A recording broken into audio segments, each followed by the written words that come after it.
Hi, welcome back. Today we're doing our one-point perspective city details. Did you think of a theme for your city? Using a theme for your city to help drive and inspire your details will make your project more creative. Maybe your city is based on your favorite hobby, the future, the ocean, art, music, or theater, cartoons you like. Those are just some ideas. Be imaginative and be creative. You'll need to come back to this theme later on. Once you know your theme, we're going to start following along with how to add doors, windows, signs and awnings, and other details to your buildings. Since we want your cityscape to be original, you do not need to put your details in the same exact places that I am putting them in this tutorial.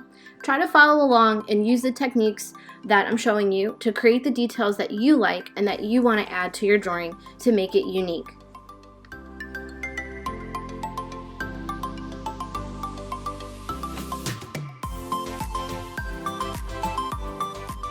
I am starting with a detail of the door for this side of the building. Since this side of the building is front facing towards me, I do not need to draw anything going back to the vanishing point for this area, but I am still using vertical lines that appear perpendicular 90 degrees to the horizon line, and I'm still using horizontal lines that are parallel to the horizon line. For this area here, I'm going to just make a row of windows that I can make look more like windows later when we color and shade this part of the project in.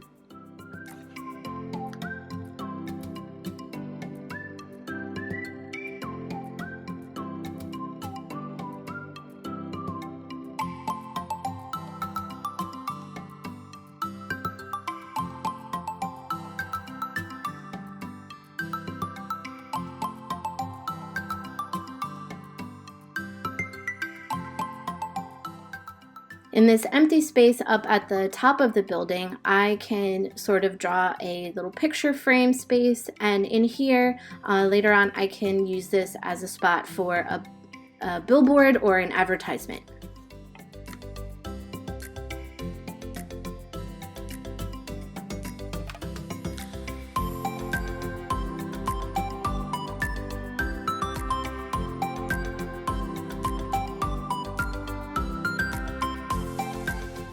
As you start drawing building details on the sides of your buildings, it's important to start using perspective and making sure that these details appear to go to the vanishing point. For a door or window, you'll need to draw a vertical line for the height of the door or window, and then connect that vertical line to the vanishing point. From there, we cut that space off with another vertical line to determine how wide that door or window is.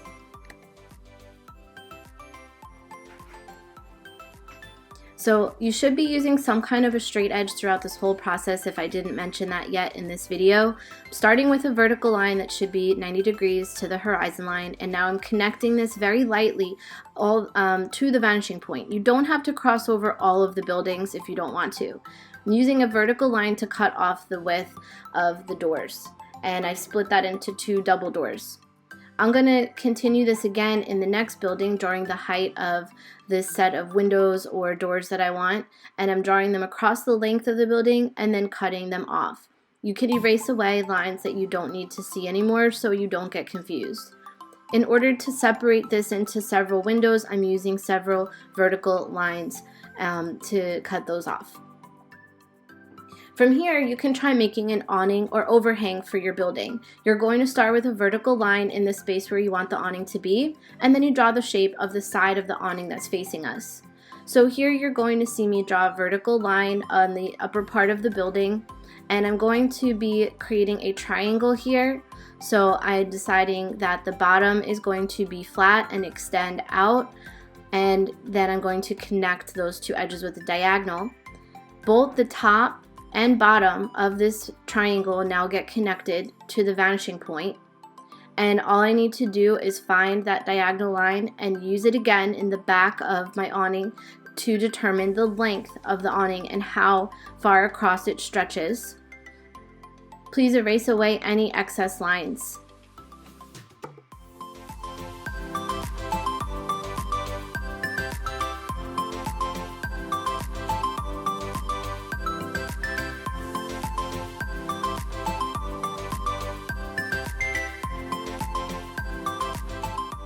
Now we can add some details to the other side of the street.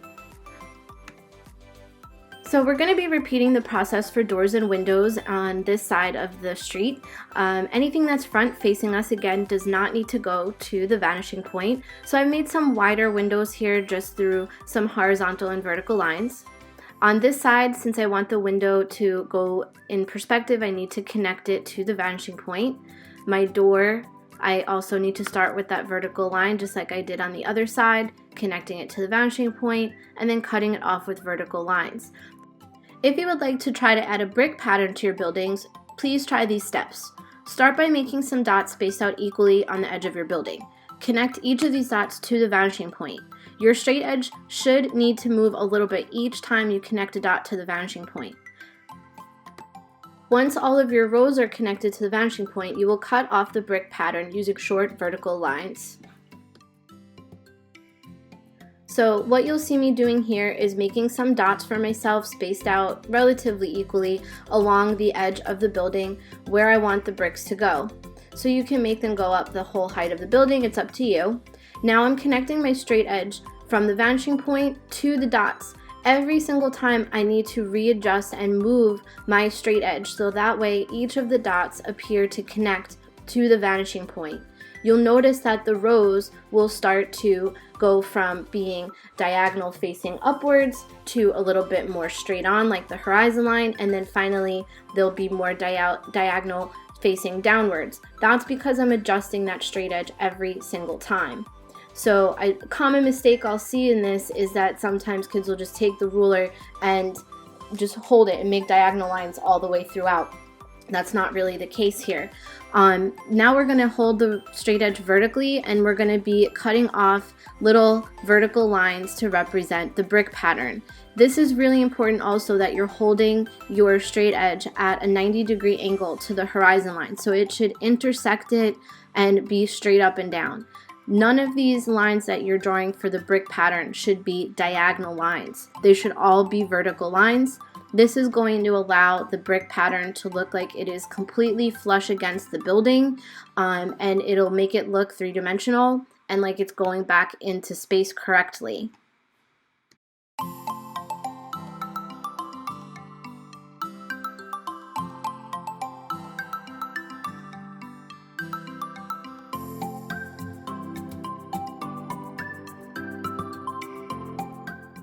You can experiment with different styles of awnings based on different shapes that front face us.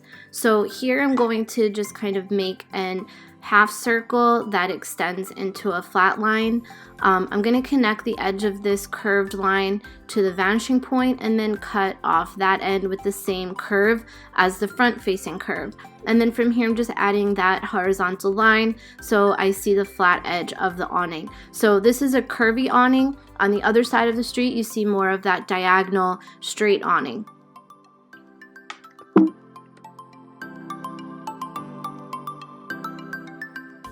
Over here, I'm going to just kind of freehand some street lamp style things hanging from the building. Stuff like this that's front facing can turn into a more three-dimensional looking object through color and shading later on.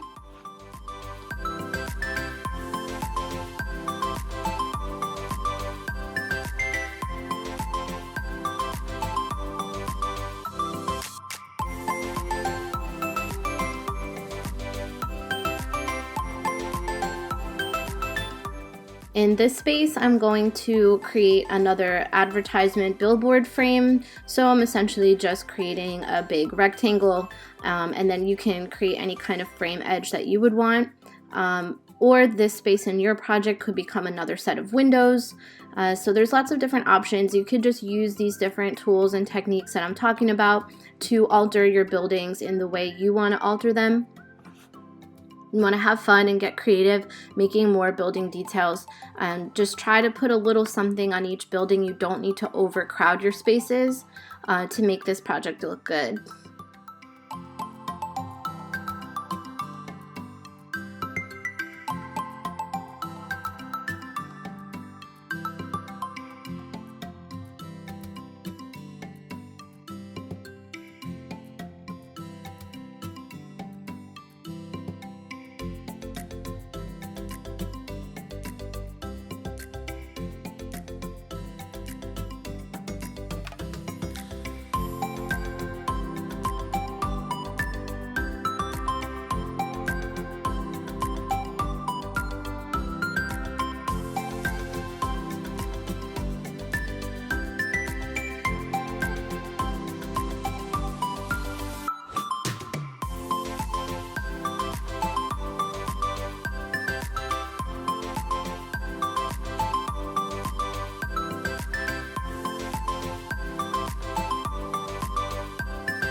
So I've added some doors and windows on the bottom of the buildings. I'm going to go and add some windows up at the top of the building here, starting everything the same way that I have been, vertical line connecting to the vanishing point, and then cutting off the rows of windows that I'd like to use. So for these, I'm going to make some separate windows, so I'm making little vertical lines in between each of them that I can erase away the center of. So now I have separate windows that aren't connected anymore.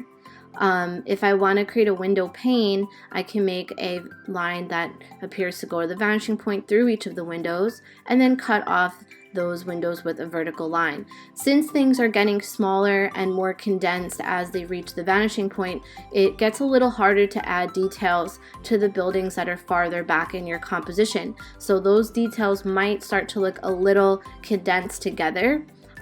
So that's why a little bit less is more in a project like this. So for this space here, I'm going to be creating a little signage that's going to extend out from the side of the building. So I started with a vertical line, and what I'm going to be doing is just create a straight horizontal line that extends past the building, and that's going to be the edge of my sign, and then this extends back to the top of the building. So it intersects the building here. I'll be able to write on this area later. It's time to have fun and add in more details and personality. My theme is going to be based on art, so I decided to fill some of my advertisement and billboard spaces with text and imagery that relates to art. What will you add to your buildings to make them express your theme? In this frame over here, I am designing some text that will say, "Welcome to Artville." So you can have fun and play with different style lettering to add to your city so it describes your theme. And you can fill in your billboard and signage spaces with anything that relates to your theme, whether it's a drawing of a cartoon or people playing sports, whatever relates to your topic that you're choosing for your city. I'm also adding in some paint drip effects here. I want to give myself some fun stuff to be able to color inside of later. So this little paint drip effect here will allow me to make this part of the building really colorful. You can think of different patterns that you can add to your buildings to make them look more creative. This doesn't have to be a realistic city, so have fun and get creative with it.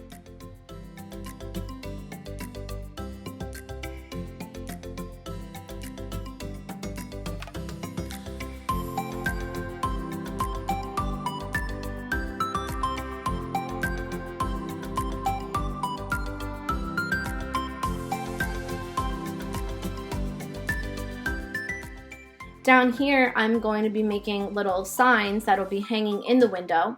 Since they're facing us, I don't need to connect anything to the vanishing point on this side of the building. I'm just drawing everything straight on and trying to keep my vertical lines perpendicular to the horizon line still, and still trying to keep my horizontal lines parallel to the horizon line.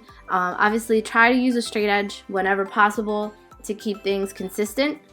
So I'm going back to a straight edge over here.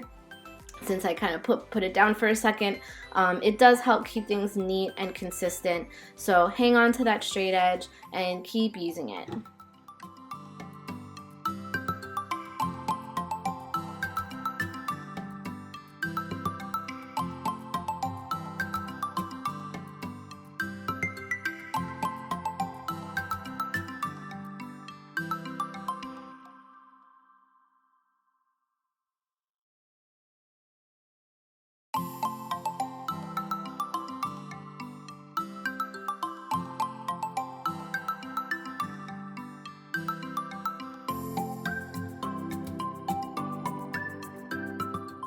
Over here on this side of the building, I'm using this space as an advertisement for a missing person. Have you seen Mona Lisa? I thought that would be kind of cute, so I'm doing a little Mona Lisa doodle over here.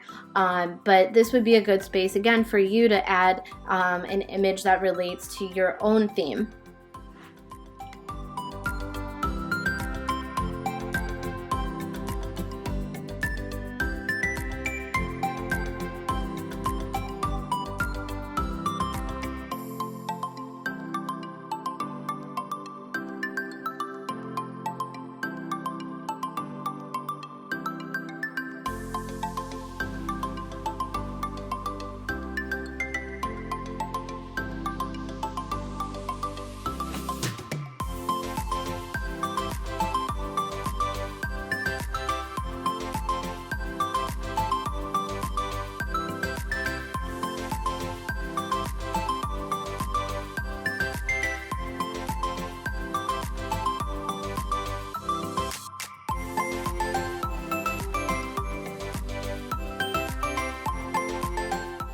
This sign that I created just before that extends out from the building is going to say MoMA for the Museum of Modern Art, and that MoMA is open.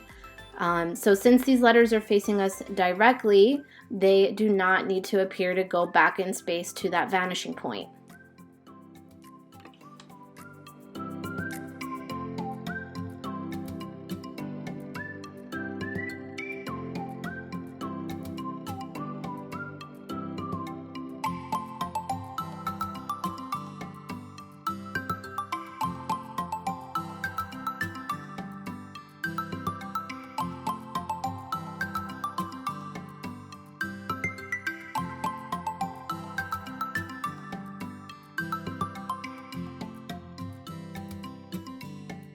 If you are going to be writing letters for a sign that's on the side of a building, those letters do need to appear to go to the vanishing point so that they are in the correct perspective.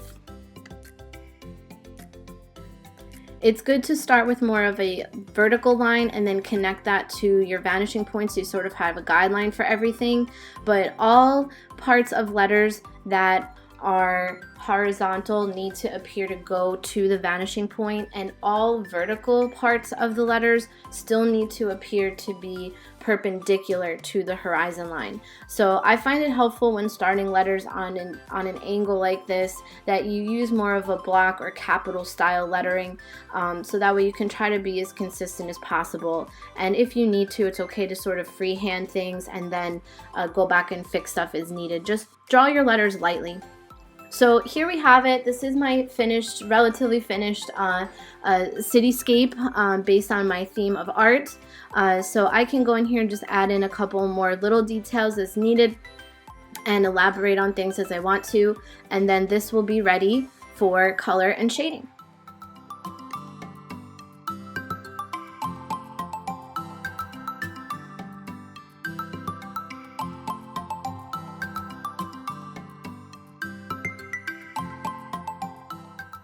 Once your city has been fully designed to reflect your theme, you are considered done with this part of the lesson.